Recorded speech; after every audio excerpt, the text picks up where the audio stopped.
শৈশব কৈশোরে প্রচণ্ড তাপদাহে বৈশাখ কিংবা জ্যৈষ্ঠ মাসে এই যে ঘাটটি দেখছেন এখানেই সাঁতার কেটেছি আর আনন্দে মেতেছি।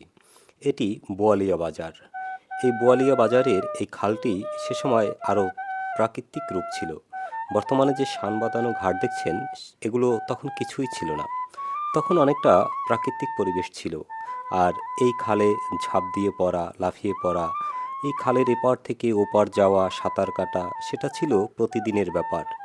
এই যে ওই যে আপনার একটা ব্রিজ দেখছেন এটি হচ্ছে বোয়ালিয়ার সেই সেতুটি। এটি সেই সময় আয়রন বা লোহার সেতু ছিল।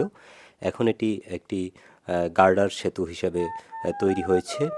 আর আপনাদের একটু দেখাচ্ছি আমি যে এই সেতুর নিচে জুম করে ওই যে সেতুর নিচের যে যে জায়গাটার উপরে সেতুটা রাখা, এখানে কিন্তু পাখি বা শালিক পাখিতে বাসা বাঁধত।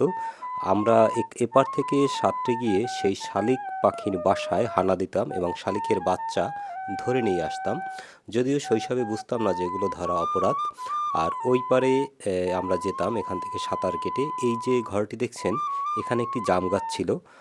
সেখানে গিয়ে জাম পেড়ে খেতাম এবং জাম গাছ থেকে লাফিয়ে এই খালের জলে পড়তাম। সেই স্মৃতিগুলো এখন মনে পড়তে আসলে ৩০-৩৫ বছর আগে কেমন ছিল এই স্থানের পরিবেশটা, বা আজ থেকে আবার ৩০-৩৫ বছর বা ৪০ বছর পরে কেমন থাকবে। রূপসী এলইডি বাল্ব, ঘরে আনুন রূপের আলো। রূপসী টিভির একটি পণ্য। আমাদের এই বাল্বটি আপনার ঘরের সৌন্দর্য বাড়িয়ে তুলবে এবং দীর্ঘস্থায়ী উজ্জ্বলতা নিশ্চিত করবে।